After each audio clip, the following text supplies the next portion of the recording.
All right, so today's going to be a really exciting episode because I'm going to talk about what could be the future of the Public Service Loan Forgiveness Program. I will make some predictions about loan forgiveness more broadly for those of you that are not involved in this program, but I thought it would be kind of fun to talk about PSLF because it's always something that you see in the news and it's always something you see talked about. I think that we will see this program have a lot of changes over the coming years, so I thought it might as well talk about it. One thing that you'll notice on the site is we are building out more places for you to find good deals on financial products. So one thing that we're doing right now is doing the $500 bonus program for practice loans now. So if you go to the homepage and you scroll down, you'll see 6 different things you can click on. One of those things is going to be practice loans. And so those of you that are dentists, veterinarians, physicians especially, you can get a $500 bonus if you use one of our practice loan lenders. So I'm excited about that. Also working on a couple different products like Dr. Mortgage Page for those of you trying to buy a house. So we're still trying to do some work before the big restart of student loan payments and come up with things to talk about for the show. So by the way, if you have any ideas of things you'd like to hear me talk about, please send those too to our email. So talking about public service loan forgiveness, I want to make an analogy to electric vehicles. So let's pretend that you had a program that gives anybody an electric vehicle $100,000 as long as they've driven an electric vehicle for 10 years. Think about that for a second.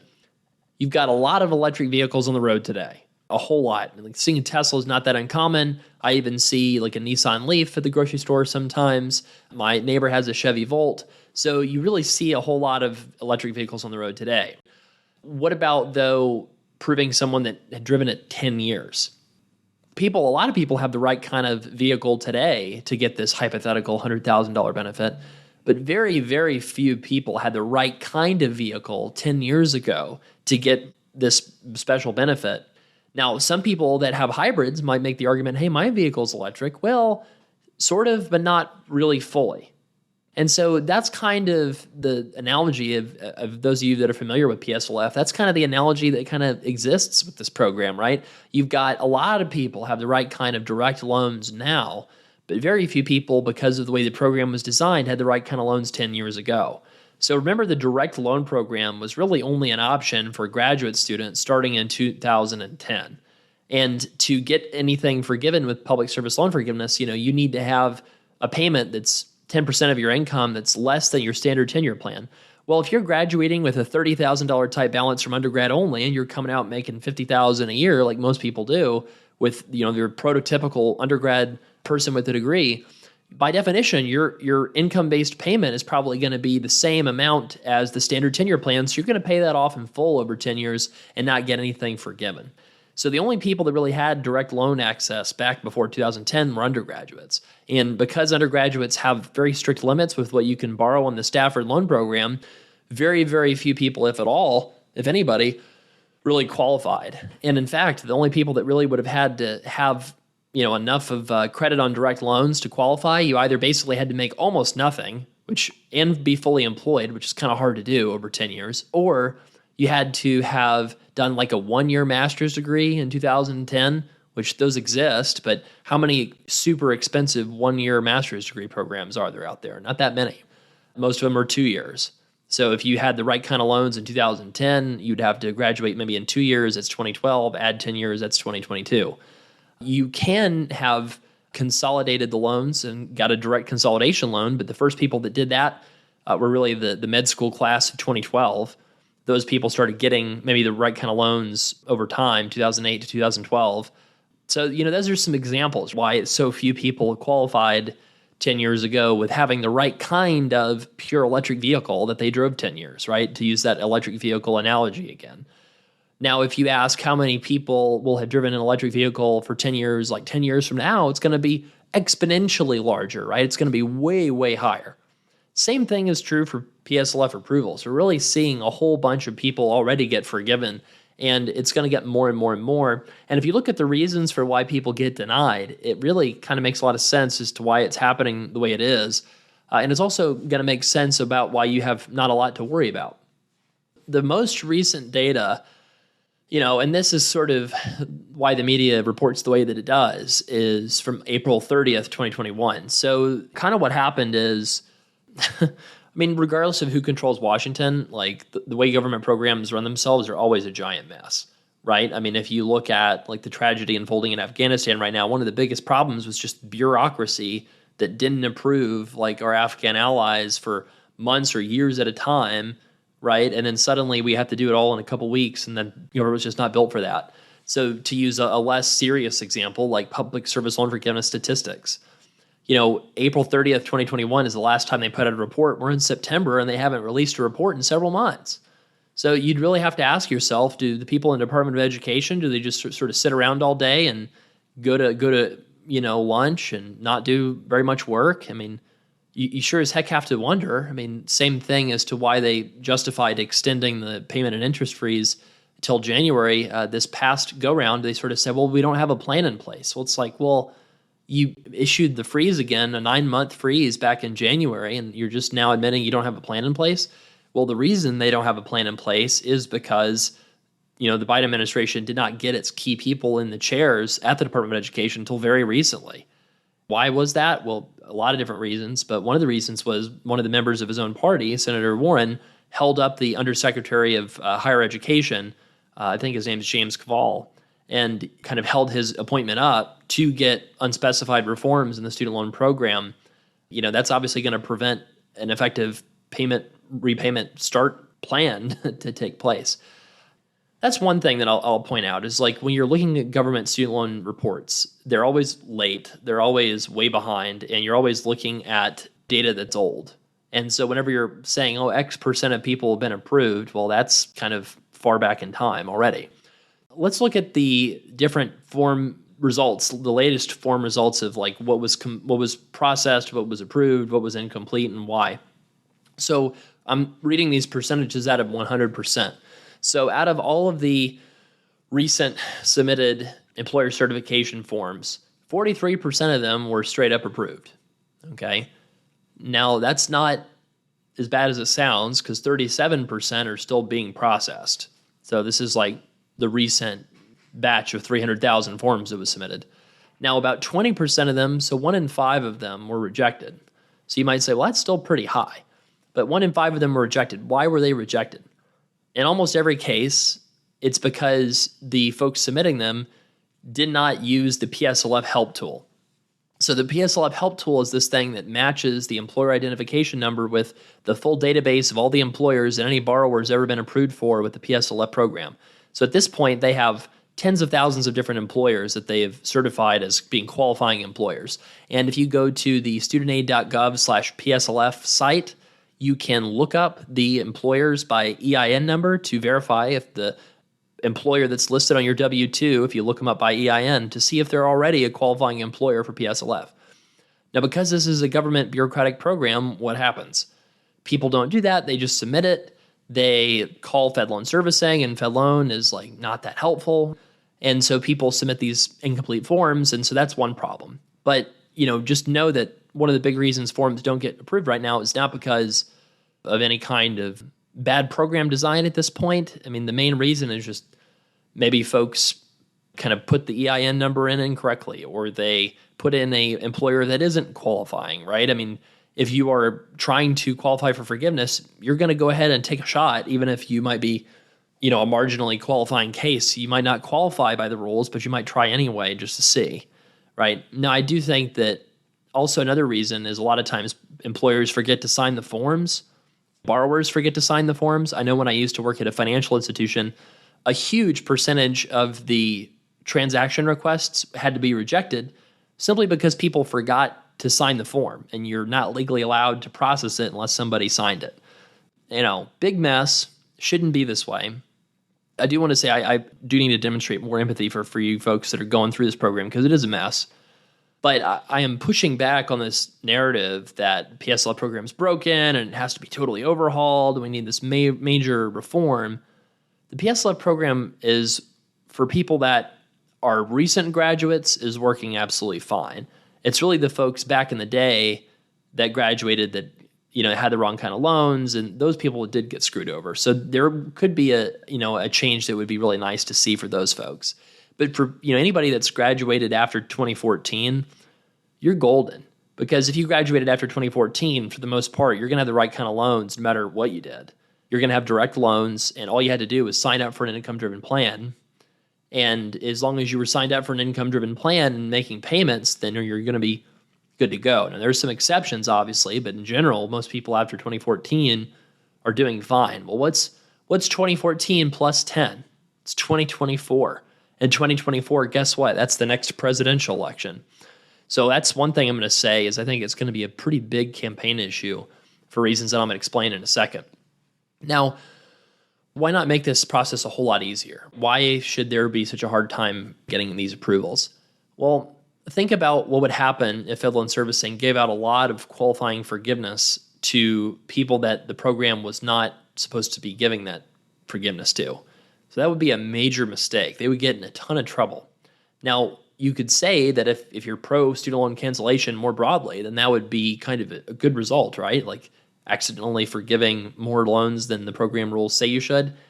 That might be a good thing if that's what your policy preference is, to have student loans canceled. It's kind of like why people argue for universal health care, right? Cutting out the insurance bureaucracy of approving or denying things might even just bring costs down. You know, if you look at what people got approved for PSLF, 97% of them used an income-driven repayment plan. So keep in mind, it was almost impossible to sign up for an income-driven repayment plan until 2009. That's when the loan servicers figured out how to offer income-based repayment. Almost nobody did the standard 10-year plan, even though that can count for PSLF too. Now, what about the reasons people did not qualify for PSLF? Let's talk about reasons people did not qualify for PSLF. So there's three main reasons. 82% of the people that didn't qualify had no direct loans. In other words, they had loans from before 2010. You could say that's a mistake for how Congress wrote the rules, and that's probably true. But it's sort of like saying, okay, in 2007, Congress wrote this bill and passed it late in 2007. The regulatory process was not finished until about 2009.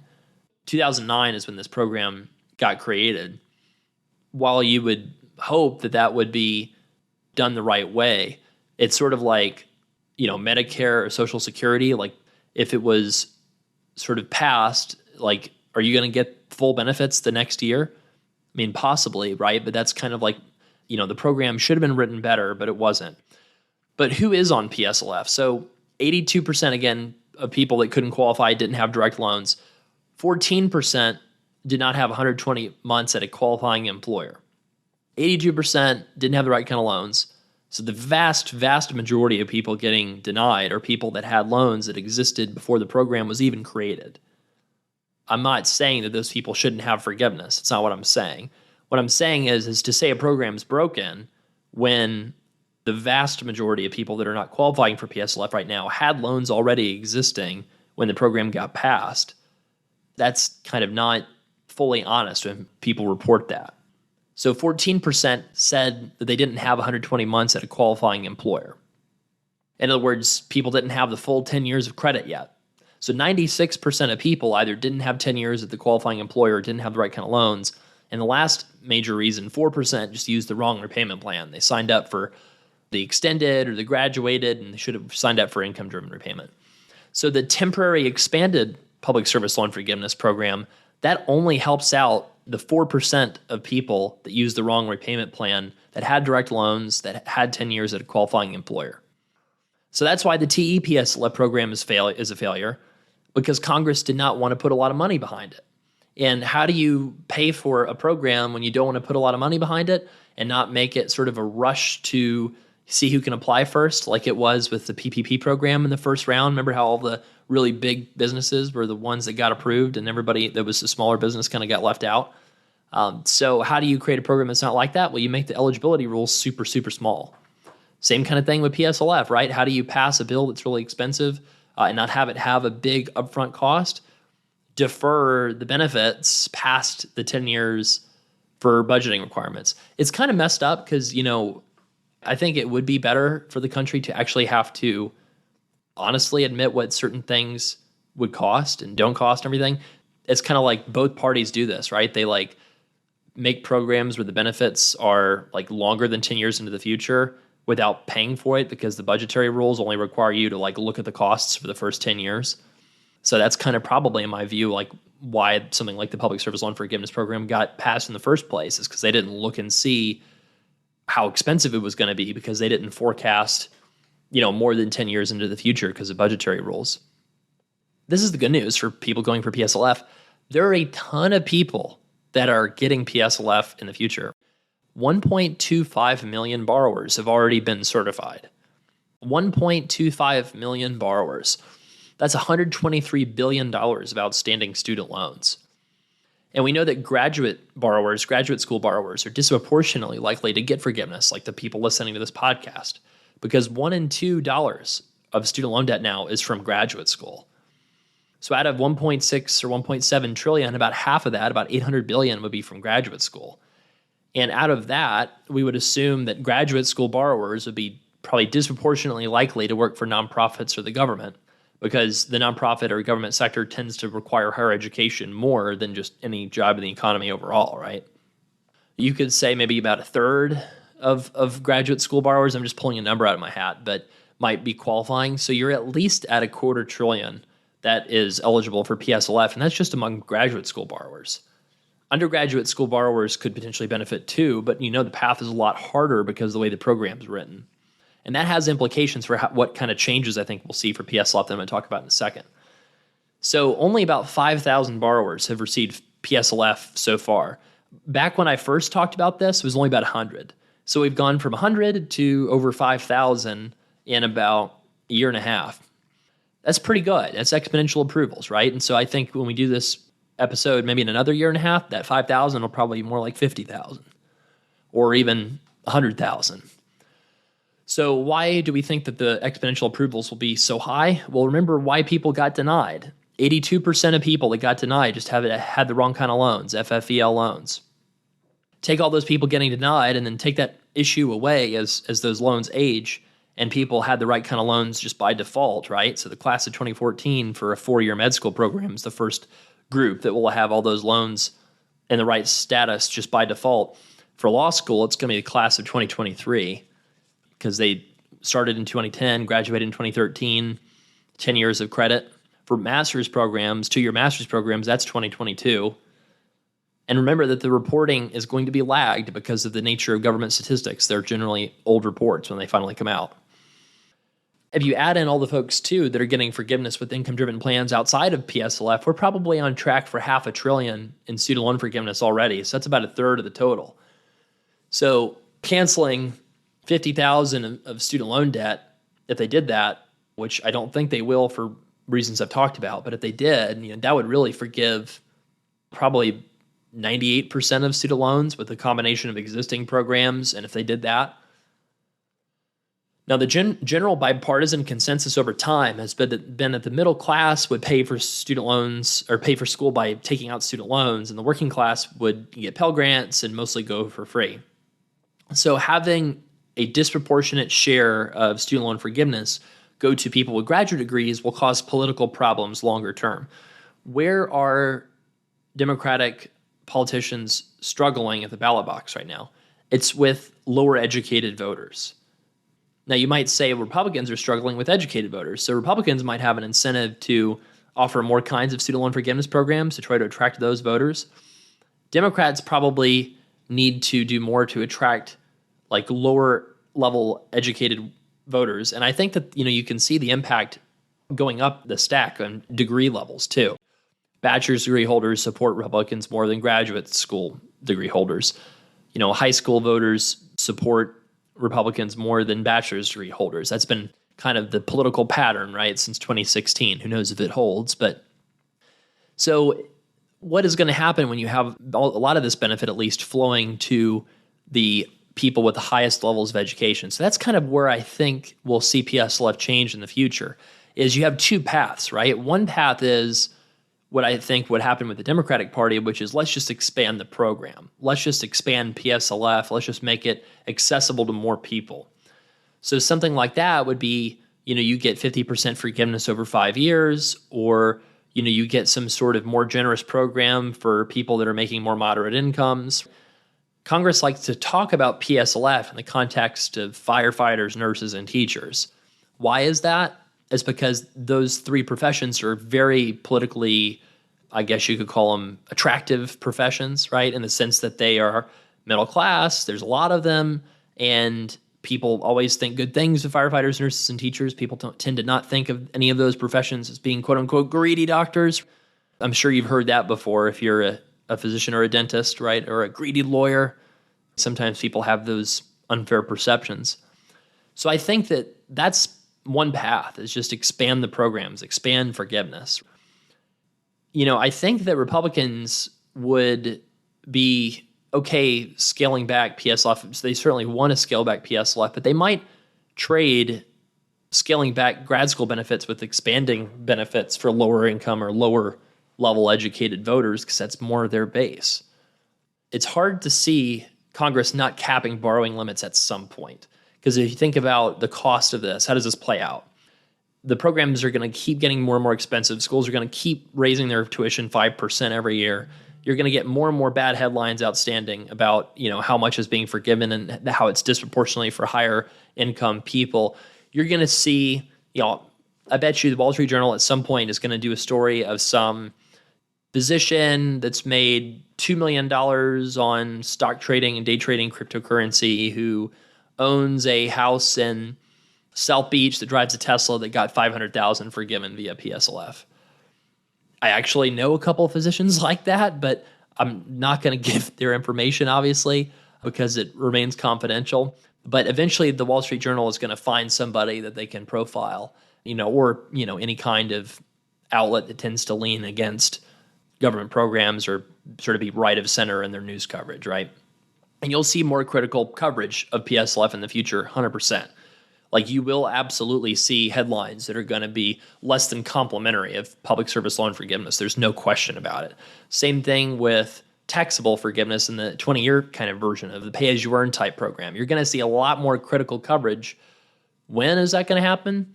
When there's a lot of people getting forgiveness and when it starts to become a problem with the budget. And that's not going to happen for a while, but when it does happen, probably in the next presidential election, say 2024, you're going to see a lot more people get forgiveness, and it's going to become a lot more apparent. And it's not going to just cause problems among partisans running for office. It's going to cause problems in the labor market, because you're going to have people working in small private practices in family medicine in rural areas that are getting $25,000 a year student loan forgiveness benefits that are going to have $400,000 of loans and not have them forgiven, over 10 years. And you're going to have orthopedic surgeons at like one of the really prestigious hospitals in Boston. They're going to get all their stuff forgiven. And people are going to do stories and contrast those two cases. And it's going to make it so that doctors really want to work for nonprofit hospitals way more than they even are now. It's going to become a major recruiting problem for for-profits. And groups like HCA, big for-profit healthcare chain, their leadership doesn't understand this right now. And when they find out that this is causing them a huge recruiting problem, they're going to put their lobbyists to work and cry foul. We'll see. I mean, it's going to be interesting to see what happens, right? Now, how does this play out politically? Let's assume Republicans in 2022 take either the House or the Senate. If that happened, then you probably just continue to see executive orders from the White House, at least until 2024, where you have maybe attempts at making PSLF more streamlined. Maybe you have more employers included. Maybe you have expanded forgiveness for people that have old FFEL loans that happen to be owned by the government. You might have just whatever they can do via executive order, they'll try to do. If Democrats took the White House again, though, in 2024, then you might have some sort of like what you can do for your country act, which was, proposing expanding the kind of employers that could qualify, making a more generous sort of 5-year 50% forgiveness type of thing. President Biden has talked about forgiving $10,000 a year for 5 years of service. That would be really popular for benefiting the teachers, firefighters, and nurses that the congressional supporters of PSLF are always talking about the program benefiting. And I do think that, Congress is pretty smart. Eventually they're going to find out. And I don't think people follow PSLF like regularly, right? I think Congress members are mostly not that aware of it because it's a pretty niche issue. And when Congress people find out that it's not the people getting the benefit that they thought that they were giving it to, they will reform it, either to expand it, create a bigger tent, which is what the Democrats will want to do, or shrink the tent or trade taking away benefits from graduate borrowers in exchange for giving them to lower income people, which Republicans are probably going to want to do that. At some point, if Republicans get the White House and both houses of Congress, I think they will try to repeal it, but they already had that in 2017. They tried to repeal it and they failed. Why did they fail? It's because they had bigger priorities. They wanted to pass a tax cut bill. They wanted to do other things like repeal the ACA, and it just wasn't a priority. In other words, student loan forgiveness has to get way more expensive for Republicans to really care. And it will over time, but it's not there yet, and it won't be there for a long time if you compare it to other things. Same thing for Democratic politicians. Like, why is student loan forgiveness getting left out of the conversation right now with the $3.5 trillion healthcare and education plan? You think if any time is the time to put in something about loan forgiveness, it's now, right? But the reason is because there's just other things politically that the Democrats want to do that they think are more politically palatable and that will get them reelected more, right? Universal pre-K, paid family leave. In other words, they cannot be seen to continue to care disproportionately about higher debt, more highly educated voters, because Democrats have already supported policies that protect that group, and their goal is to expand the tent and get some more benefits of a diverse nature for, a coalition that they need to win, right? Both parties want to do this. And that's why I think that the loan forgiveness and loan cancellation really hasn't gone anywhere, in the sense of people have said, like Speaker Pelosi, the White House can't use its authority to cancel student debt unilaterally. Therefore, the Congress has to do it if they did it at all. And then Congress has to pay for it. And Congress only has a certain amount of money with the overall price tag they can get moderates on board for. And who are the moderates? Senator Joe Manchin from one of the least educated states in the country. Is he going to go to the mat for something that's $300 billion out of a $3 trillion bill for student loan cancellation when his voters are typically working class? He's not going to support that. So, maybe you have an expanded Democratic majority in 2022. That's possible, in which case we might see some legislative movement on public service loan forgiveness. But probably, if you look at historical trends, the party out of power usually gains seats. And with the 2020 census, Republicans have even more of an advantage from a political map perspective. It's going to be interesting to see what happens with PSLF, because we know that programs that benefit highly educated voters are really hard to kill because they're very popular.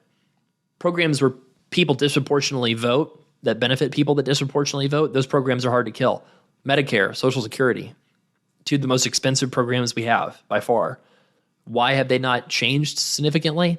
It's because old people disproportionately vote, and nobody wants to mess with older voters because older voters are often swing voters in a lot of elections. We'll just have to see. The Public Service Loan Forgiveness Program is here to stay. It's not going anywhere for people that are already going for it. It's a program that, if I had to just guess right now, gun to my head, what do I think is going to happen with PSLF? I think that eventually it gets expanded to more people. Some of the most extreme parts get curtailed a little bit. You might see a limit, or PSLF will only forgive up to $200,000 at some point for people that are not yet in school. I think that limit would never apply to people that already have loans or are already enrolled in a program. But I think that at some point you probably do a little horse trading. At some point you look at this bill and you say, wow, this is very expensive. Are we going to change it? Now, on the flip side, this program is not that expensive compared to Medicaid, Medicare, Social Security. It's a fraction of those. I think, though, from a political bang for your buck, you probably get less political benefit from a program like PSLF, that you could spend that dollar in a way that politically benefits you more elsewhere.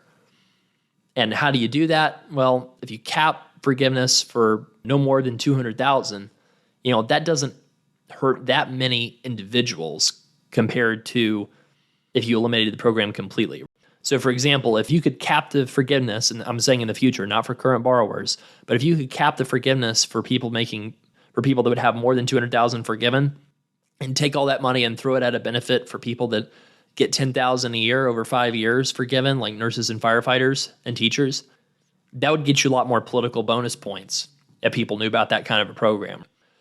So we'll see. I think that we're going to see a lot more automated approvals of things, automated processing, just more automated processes just in general. That's what we're seeing more with the disability discharge that just came out, the change in that program where they used to have you submit income verification for 3 years to prove that you're still making a low income. Now they just do it automatically when the Social Security or VA deem you disabled permanently. I think we'll see more stuff like that. I think you'll start seeing efforts getting people to, automatically get certified for PSLF. For example, you could sort of ask employers to sort of maybe work with the Department of Education, and maybe ask employees to sign some sort of document that allows them to automatically share information about their employment with the Department of Education to make it so that people don't even have to apply necessarily. And I think we're going to continue to see more and more people signing up for income-driven repayment. The number of people on income-driven repayment just soars every time data comes out. We're going to see more and more people get that way over time. And I think, the schools know this. The schools are going to continue to take advantage, and it's going to, by the time I think Congress really figures out what it did, it's probably going to be something that becomes kind of like the healthcare industry, where these schools will employ so many people in so many different districts, and the schools will have so many lobbyists that, program might not go anywhere ever. These are just some things to think about, but just if you ever get worried about PSLF, just remember one key number, 1.25 million. That is the number of borrowers that is already, approved for PSLF. And that's just the number that has taken the time to send in the verification forms and gotten certified. That's the most active borrowers that really are paying attention. Out of the 42 million people that have student loans, there are far more people out there that do qualify for PSLF that just haven't taken the time to send in those forms yet.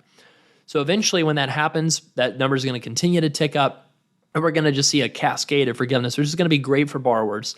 And it's going to be a little shocking to people running the budget numbers for Congress because they didn't plan for this. And that is going to influence the future of PSLF more than anything. But the good news is it won't happen for a long time. So if you're going for PSLF, definitely do it. But remember that PSLF is never worth it compared to actually just taking the job that you would take anyways and then choosing the loan strategy that most closely matches the job that you would have taken if student loans weren't even in the picture. So I've done thousands of consults. I've never seen one where PSLF was so important that you absolutely had to work in a nonprofit or government employer or else you were totally screwed for the rest of your life. That doesn't really happen thanks to the 20-year version of loan forgiveness that you can get your loans forgiven in the private sector after 20 years of payments. So think about it like if you're paying 10% of your income, you're doing it for 10 years versus 20 years. People live in California. California is 10% of your income, and that's permanent, not just for 10 or 20 years. Why do people live in California? Because it's really nice, and it's really great weather, and got a lot of good entertainment options, and it's really happening place, right? That's why people live there, maybe instead of, say, Nevada, where, I don't know, maybe it's not as interesting. Hopefully people from Nevada don't pie me in the face. But, remember that student loans at their very worst are an income tax. At the very best, you're making so much money that an income tax is really unattractive. Like having your student loans be 10% of your income is a terrible idea if you are making a ton of money, because you'd like to have more control over how much you pay, and you'd like to get a better interest rate. And I will say right now I'm seeing incredibly low interest rates. People across the board are getting just the lowest rates that I've ever seen in 5 years of doing this. I had somebody ask me the other day, like, what should I expect for like a 20-year fixed rate? Like 4.5? And I was like, well, how about 2.75? Because that's some of the rates that people are actually getting, which is nuts. That's more for like dentist orthodontists, 20-year fixed, 2.75 through our site. Probably more regular type employment, like non-healthcare sector, maybe more like 3.5 for 20-year fixed. I mean, I don't know. I've just never seen like low threes or high twos for 20-year fixed rates in my 5 years of doing this. 2 years ago, 20-year fixed was 5%. So now it's 2.75 to 3 point something. That's nuts. So, studentloanplanner.com/refi, that's the page to search to see if you could get one of those deals. So studentloanplanner.com/refi, check that out if you are trying to get a low interest rate and lock something in now. From what I can see on our site, Common Bond is still doing that 20-year 0% APR for 6 months. If you do the 20-year fixed rate, there's nothing stopping you from refinancing after the 6 months of 0% to another place. Maybe they'll get in trouble. I'll get in trouble for saying that, but that's just what the terms and conditions of the loan are. And we give people that are refinancing six figures, generally we give you $1,000 or more in cash bonuses when you apply through our site. So definitely check that out. And also, it's kind of like getting contractor work done in your house. It's like really difficult to get people. Right now, we're more available than that because, obviously student loans are suspended until January 31st, right? But what's going to happen is people aren't going to think about this until like right before the holidays. Like people will start thinking about other stuff, and then the holidays will happen. And then I would think what's going to happen is people are going to be like, oh, shoot, I better get something on the calendar. And then all of January is going to book up. And then we're not going to be able to help you in time when the payments start again, right? So we are seeing a lot of people kind of anticipating that, booking in October, booking in November. You can generally book 60 days from today. And so if you are planning on getting a plan, you're going to start getting more and more emails and correspondence from your loan servicer, and also people at Fed Loan Service saying you definitely need to have a good game plan for how you're going to get all your certification done correctly and all of your appeals and your payment counts done correctly before they get transitioned to your new servicer come December. So just a thought there that if you're on the fence, you could schedule 60 days out for some time in November just as a placeholder, and then you can move it if you needed to later. And you can do that at studentloanplanner.com/help. And then finally, if you want to ask a question for today's podcast and make it a lot spicier and fun for me, leave one, studentloanplanner.com/voicemail. I'll really enjoy getting your question and featuring them in a future podcast episode. Thank you so much, everybody. I hope you had a great Labor Day weekend. Back to the school year, right? So if you have kids in school right now, just this too shall pass, right? Have a great week. And until next time, I'm Travis from Student Loan Planner. Thank you for listening.